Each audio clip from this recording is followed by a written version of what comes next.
Welcome to America's Heroes Group. And welcome back to America's Heroes Group, a roundtable with our partner, Women Have a Voice. That is with Debra Denhart. Saturday, October 15, 2022. October is Breast Cancer, Mental Health, National Disability, and Domestic Violence Awareness Month. Our host is Kelley. I'm Sean Claiborne, the co-host, the Army National Guard veteran. Our executive producer is Glenda Smith, and our digital media producer is Ivan Ortega of Scouts Honor Productions. And as I mentioned, we have our partner, Debra Denhart. She's a U.S. Air Force veteran and marketing, communication, public relations professional. And we have a new segment we want to go introduce it, which is called Women Have a Voice. Now, I'll give you some information about Debra. She's a marketing, communications, and public relations professional, we mentioned. She has worked with the International Trade Administration, the VA, the FBI, senior government officials, and was the host of her own television program for 8 years. She's also an artist and a writer and is currently writing a book which will be published in 2023. We're looking forward to that. How you doing, Debra? I'm doing amazing. How are you doing, Sean? Pretty good, pretty good. So tell us about this new voice you want to bring to America's Heroes Group. Tell us about Women Have a Voice. Yes, so very excited about this new program. And how it came about was I was talking to Glenda, your executive producer, and she had mentioned she would love a platform where it would be focused just on women. And when she said that, I couldn't believe it because I literally was thinking the same thing. I was going to start a podcast of my own to empower women, and I had never told her this. And she had mentioned this program, and I thought, oh, this would be amazing. And I just thought, wow, what a great opportunity to just focus on women in one venue. So what are some of the barriers that women face in getting their voices heard and their stories told? You know, there are so many barriers, but, I'll just talk about a couple. So just an example, and I've talked to other women who felt the same way. I was in a meeting with, a team, and I mentioned an idea during the meeting. And about 5 minutes later, the manager of our group mentioned the exact same thing that I did. And everyone was like, oh, that's such a great idea, And I thought, I just said that 5 minutes ago, but no one heard me. I've seen that happen so many times in meetings. Yes. It's like right? It's one of those most comical things where one person will say something, and then another person will say the exact same thing, literally say the exact same thing, and all of a sudden it just has so much more merit. Right, exactly. Yes, and I've talked to other women who've said the same thing. Like I said it in a meeting, and then a male, mentioned it, and suddenly it was just such a great idea, And so that is something, just having your voice heard and not being invisible and just being able to receive the recognition for whatever it is, whether an event or an idea, to be heard, basically, right? Women have a voice, so that's what the forum is about. And then another area is, some women are parents, right? So I'm personally a single divorced mother. So raising my kids, it was always a challenge, trying to find organizations that would be willing to be flexible. I had to take my daughters to doctor's appointments and get them to school. And, they have health issues as well. So there was like all of those things, those pieces. So it was very interesting. And you kind of find jobs or positions during that time that are flexible enough that you can leave without being fired, So that's another barrier, making the workplace a little more accommodating to mothers and for companies seeing the value of their female employees, and what they can bring to the table and reducing some of those barriers. I think really if you want to do something for the economy, for this nation to help really make GDP go up, but also help the economy be stronger, if we created more attention around childcare. So particularly for single mothers and even married couples, childcare is extremely expensive. We don't really think of how the idea of in today's America, we have to have two people working in a household. It's very difficult if you're middle class to or even lower middle class, slightly above middle class, even in some neighborhoods, to make ends meet without feeling like you're just treading water if you have to take care of children and pay for childcare. Absolutely. So if we could just get that under control, that would be such a benefit to this country. It would absolutely. I know I've heard about companies that are actually incorporating, in their new companies, they're building childcare facilities for the mothers, because they value their female employees. They don't want to lose them because they have children, Right. because women will make the choice. It's either, well, I stay home or I have to put my child in childcare, which is such a heart-wrenching thing to have to do. And expensive. It's extremely expensive. People paying $400 a week. You're making $35,000, $40,000 a year, $60,000 as a household, and you're paying $400 a week, $1,600 a month on childcare. Yes, absolutely. And so a lot of people make the choice of, well, I'll just stay home. It's cheaper for me to stay home, but so that mother will lose some of the value of being maybe in the workplace, or, so those are all those kind of, barriers that, we're facing as parents. We feel like we're bad parents. I have to leave my child in daycare. Like you said, it's expensive. It literally is, like another income. So you have to kind of make those choices. So a lot, more companies promoting and valuing, again, their women employees and incorporating ways that they can still work to not pay those exorbitant, prices for childcare would be amazing. You're absolutely right. Absolutely. I really appreciate writers like yourself, because writers are thought leaders, in my opinion. So when you're writing some of the things you've written in the past, what are some of the topics and some of the ideas you wanted to promote?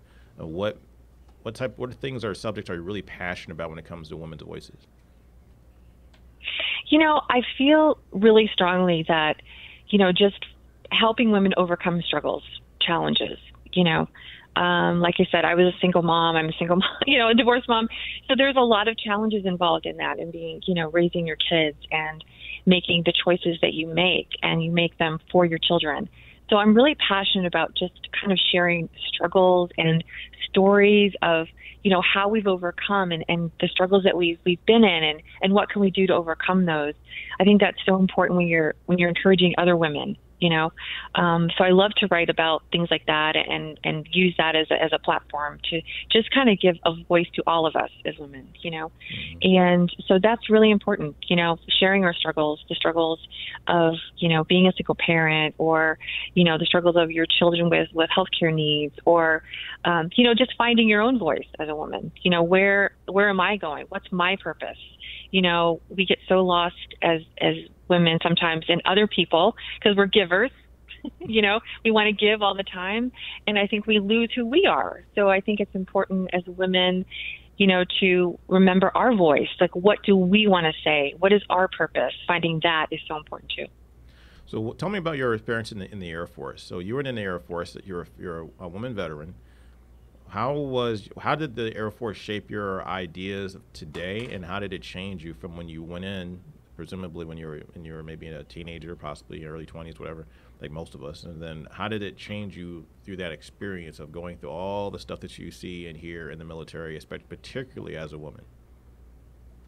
Well, when I first said that I was going to join, everyone around me said, no, it's horrible, you're going to be treated terribly, and, it's just a bad experience. Like, I had so many negative, comments and people telling me negative things. I did have, I was familiar with the military. My father was in the Air Force for 24 years and traveled with him on different assignments and things like that as a family. So I was familiar with kind of the military pretty, from my family growing up. So going in, I thought, oh, okay, I don't know what to expect because everyone said it was so horrible.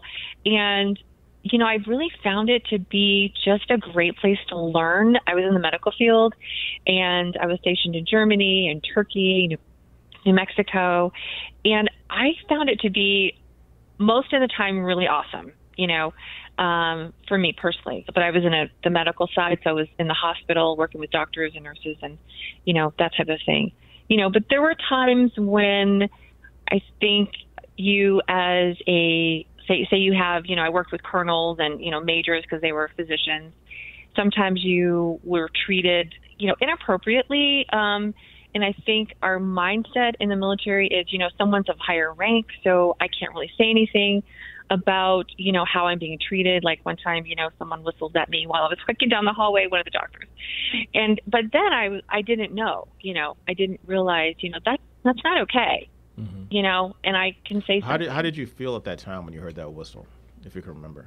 I felt, a little just kind of shocked, that this professional doctor that we did, a C-section with, is saying this, or doing this. And so you're just kind of like, I don't know how to, this is so wrong, this is so inappropriate. But he laughed it off, that type of thing. And I know now, I think it's just knowledge that, you don't have to put up with that kind of behavior. I don't care what rank someone is. You are, deserve to be treated with respect and valued. So I think that's really important, to know that even in the military, also outside of the military, leaders who, we should, the minimum, be treated with respect and respect, in your tone, in your language and behavior. But one of the things I think is when it's going through people's minds today, particularly men, I think men are now, because of the Me Too movement, because of lawsuits, because of we've seen men of power, men of position lose their careers, lose their jobs, who have been around for years. I mean, looking at just what happened with Bill Cosby, with R. Kelley, looking at celebrities like those guys who have done horrible things to women, fall, and you would think, nope, those guys are untouchable, so to speak. I think men are just more scared now, but I don't think they've changed at least for the generations. I can't speak for Generation Y or the kids coming up today, and maybe the culture has changed. But for the men my age and slightly younger and slightly older, particularly definitely older, it's more of the fear rather than changing of the mind or the mindset as to what's appropriate, what's not appropriate. Men still have those desires. They still may talk in secret. They just don't let those things out in the hallway anymore. They're not doing the catcalls anymore, but they're still saying it in the bathroom or at the water cooler or whatever amongst other men. What do you think needs to change in order for people to understand that it's different when you are the one being targeted versus the person who's just doing the catcall? I think it's important for them to, it's a culture, right? We have to change the culture, the mindset. Like you said, some men think, oh, that's, what's wrong with that, right? And I think it's education, realizing, you are really showing that person the lack of value, in those actions and disrespect. And that's not appropriate. So I think that's really important to stress to those people who think that, that's okay or there's nothing wrong with it. I'm not saying it, but I don't think there's anything wrong with it. How you make that person feel and how devalued they feel when those things happen. So I think that should be on the forefront, and just educating and not, thinking that girls like that, because they don't, it's not something they're looking for. They don't want to be treated that way. They want to be treated with constantly, I always say, with respect. That's the minimum. Again, that is the minimum. Do you feel that there's some women out there do you encourage those type of behavior though, because they want the attention or whatever it might be, or they might have a different mindset? I'm sure there are. But I think, overall, shouldn't we all be treated with respect, even if that person maybe doesn't value themselves enough to ask for that? I think that, as people, as a culture, I think we should, always treat everyone, with the utmost respect, no matter what position they are in an organization, whether you're the janitor. This is my philosophy. I've always thought I'm going to treat everyone with the same amount of respect and value as, from the head, from the top of the organization to the janitor, housekeeping, because we all deserve that. And, I love what Maya Angelou says. She says, people won't remember what you did or how much you own your possessions, but they will remember how you made them feel. Yes, definitely. Yeah. I think that a lot of men, particularly the older generation, and my generation even yet still, I think a lot of guys in my age group don't really understand that respect part. They don't see it they don't really necessarily see it as disrespect. They see it as almost flattery. Right. So that, again, it's a mindset, it's not flattering. It's, you're treating someone like an object and not like a person. that they, the person that they should be treated as, and valued again. It's not a commodity, but it's a person, with feelings and, just seeking, I think women, we just want to be heard. We want a voice at the table. We want people to be when we do say something, to be recognized in what we're doing, and just I really believe this is going to be just a great platform for us to just encourage each other as women, and men will be listening too. And I hope they gather insight as well, maybe, in what you're saying as far as like changing the mindset of what's appropriate and, what is acceptable. I look at life kind of like as a rugby game. My daughter, when she was a junior, wanted to play rugby. Mm-hmm. And she, after looking at what it is, as far as like it's football without the pads. And when I went to the game, football without the pads. Okay. It's football without the pads.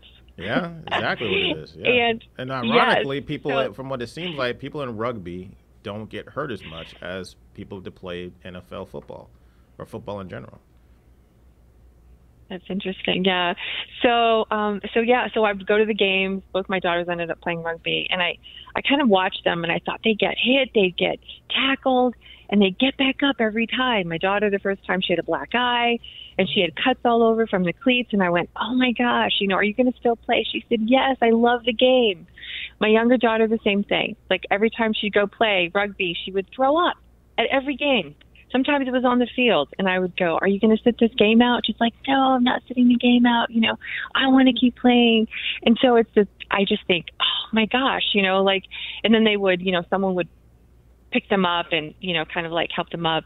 But every single time, and we've had fractures, we've had bruises, we've had broken noses, broken hands. But it's the love of the game, the passion for that. And I think of life that way in a lot of ways, to make a goal, you have to score a try. It's called a try to goal, to get the goal. And so I look at them, and I was so inspired watching them play rugby. And I think, it's like life, we're knocked down as women. We're knocked down, some people play dirty, they'll knock you with their elbow, try to knock you out, and you just have to keep getting up. You have to keep getting back in the game, and it's hard. You get bruises, you get hurt, but you just don't give up, and you just keep getting back in the game. And I just hope that, just like the player who reaches down for someone and, picks them back up when they've been knocked down or tackled, women have a voice, we're part of the team, let's help you up. We're going to be the ones to give you resources and encouragement and empower you to just keep getting back in the game. So tell me more about Women with Have a Voice, the idea, the program beyond the scope of the radios. What do you guys do as far as contacts? What do you guys do in the community? Do you have other things planned for the organization?